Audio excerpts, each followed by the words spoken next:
keluar keluar. Ibu harapkan perkuliahan kali ini sampai jam 12 saja ya, agar kita sholat tepat waktu, karena bulan Ramadan sayang banget kalau tidak sholat tepat waktu. Dan nanti langsung presentasi, tadi sebenarnya Ibu ada materi sebelumnya sih, mau ada menyampaikan materi, namun untuk efisiensi waktu saja, agar mahasiswa nanti Ibu harapkan bisa apa ya, fokus di bulan Ramadan ini, tapi tetap kuliah juga. Dan Ibu kasih apresiasi ya, khususnya mahasiswa yang semester 4 ini ya, ini sangat berbeda sekali kepada mahasiswa-mahasiswa sebelumnya. Ibu tuh senang sama mahasiswa sekarang ya, semester 4, apa ya, lebih santun-santun ya, dari segi berpakaian, dari segi sopan santun ke dosen. Karena Ibu suka ketemu Nani, ketemu Jubaidah ya, ketemu Stevi, sama kadang Ibu mohon maaf ya, bukan jutek atau bukan apa, karena kan pakai masker ya, nggak kelihatan. Kayak adanya apa Bu? Ibu Punanda kan yang ngajar saya dulu agama Islam. Oh masih ingat ya, senang banget gitu.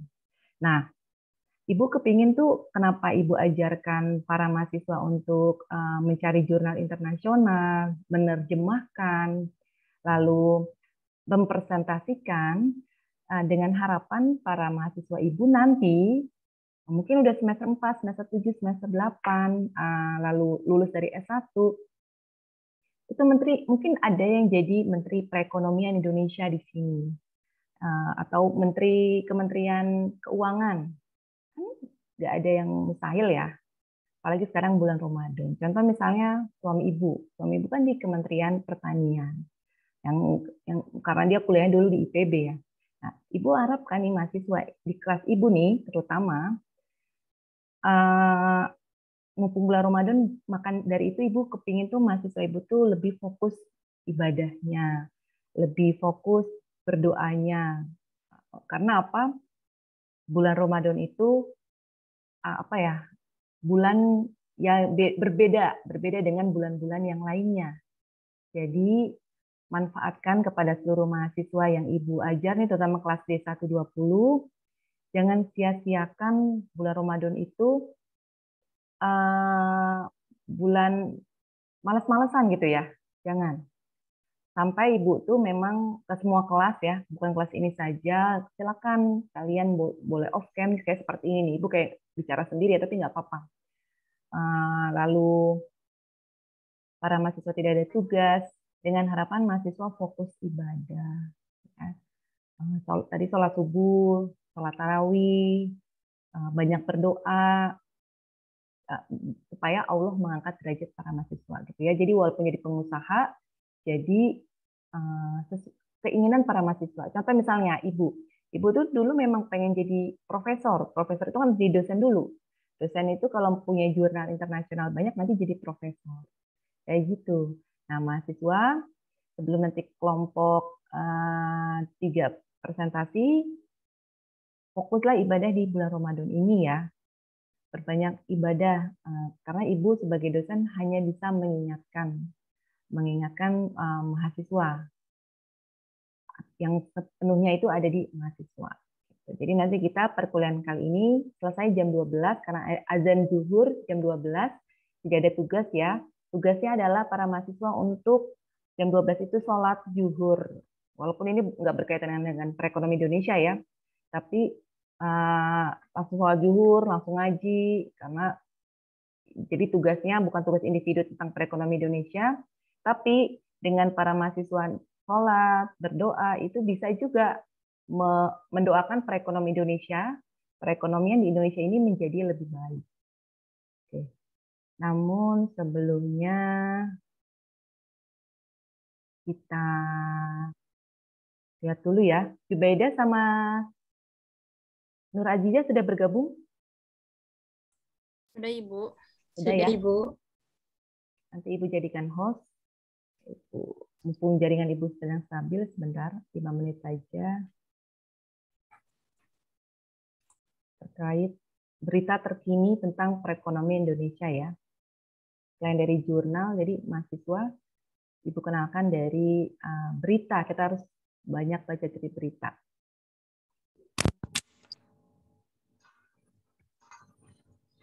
Bentar.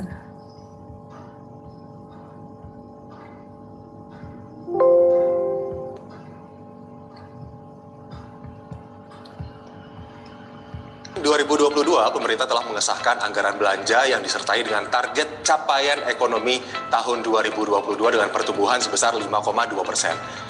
Kita lihat pertumbuhan PDB terlebih dahulu. Dari angka ini kita bisa melihat perjalanan jatuh bangun perekonomian Indonesia dihajar pandemi, masuk ke resesi pada tahun 2020, lalu perlahan mulai pulih hingga mencapai pertumbuhan 7% secara tahunan. Namun ekonomi kita kembali turun ke 3,5% karena adanya PPKM saat varian Delta merajalela.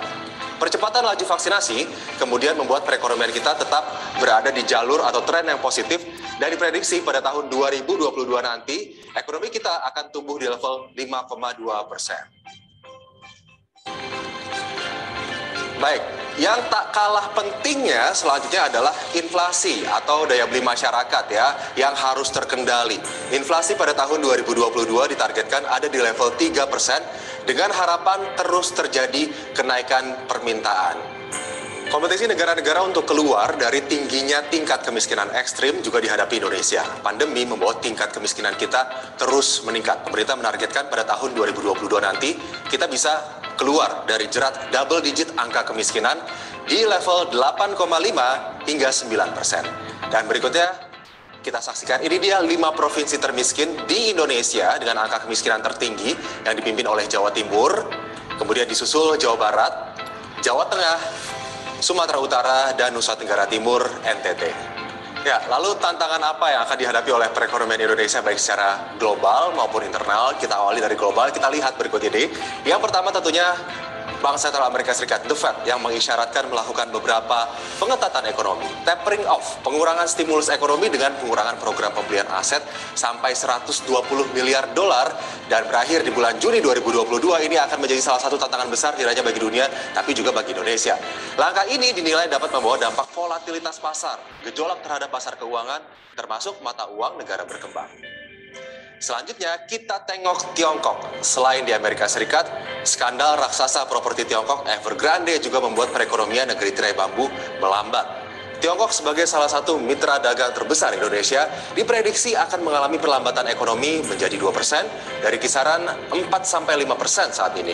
Perlambatan ini akan membawa domino efek sampai ke Jepang, Korea Selatan, negara-negara Asia hingga negara-negara Eropa yang mengekspor barangnya ke Tiongkok.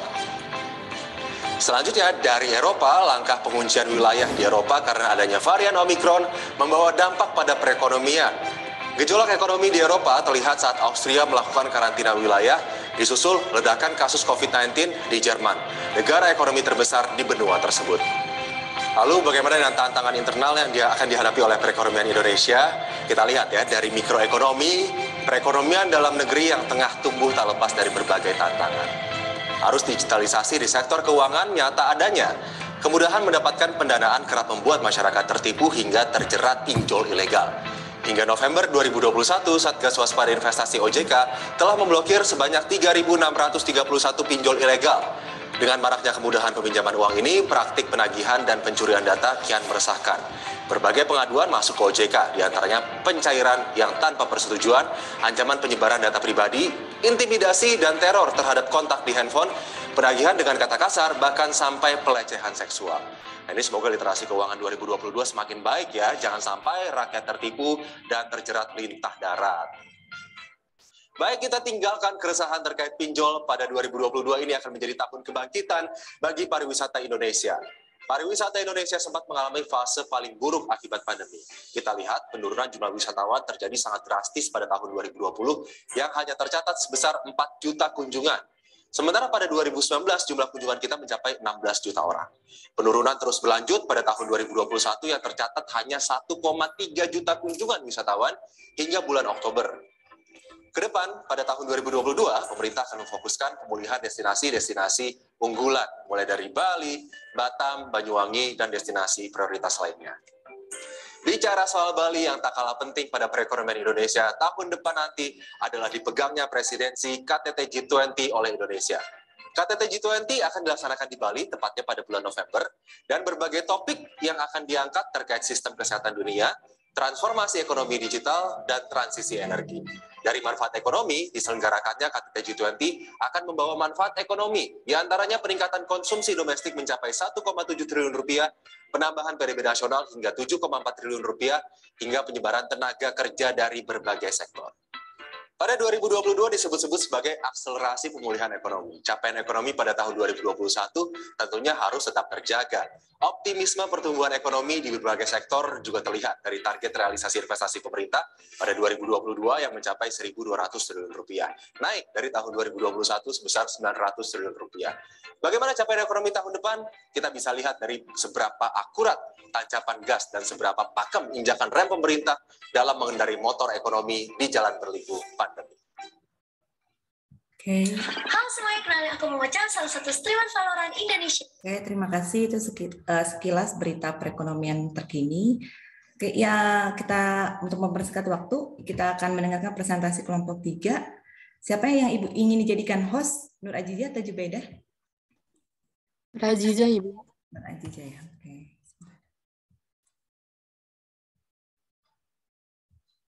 Ya, silakan Nur Azizah. Baik, Ibu, terima kasih. Bismillahirrahmanirrahim. Assalamualaikum warahmatullahi wabarakatuh. Waalaikumsalam warahmatullahi wabarakatuh.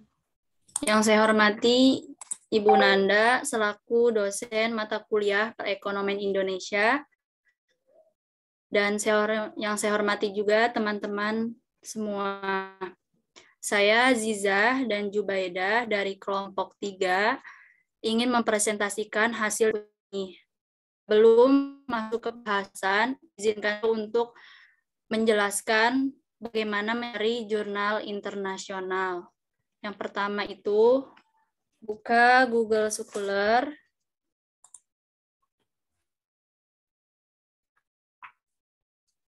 Klik Google Scholar.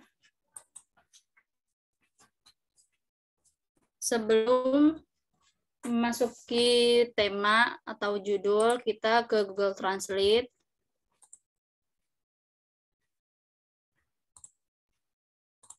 Berhubung kelompok saya itu dapat judulnya itu Sejarah Perekonomian Indonesia. Translate di copy.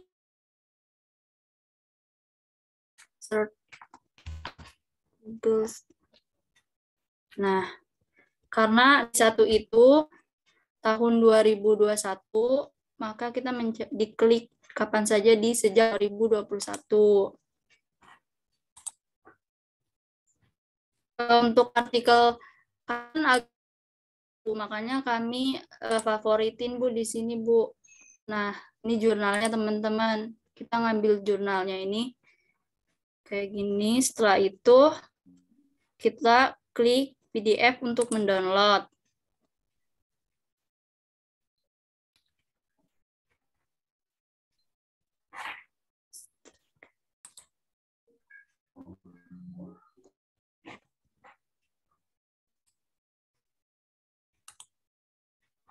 Setelah itu, setelah di-download, kita translate halaman PDF. Klik yang paling atas, scroll ke bawah, mulai sekarang, cari file yang tadi kita download,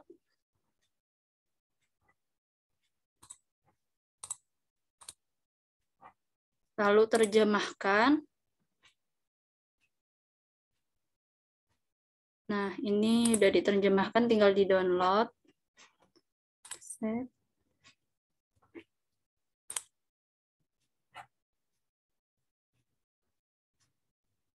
Ini jurnal Inggris bahasa Indonesia. Mungkin itu saja tutorial ini mengenal nasional. Langsung saja kita ke pembahasan. Kami dari kelompok 3 mengambil judul kesehatan berkontribusi pada pertumbuhan Indonesia di masa pandemi COVID-19.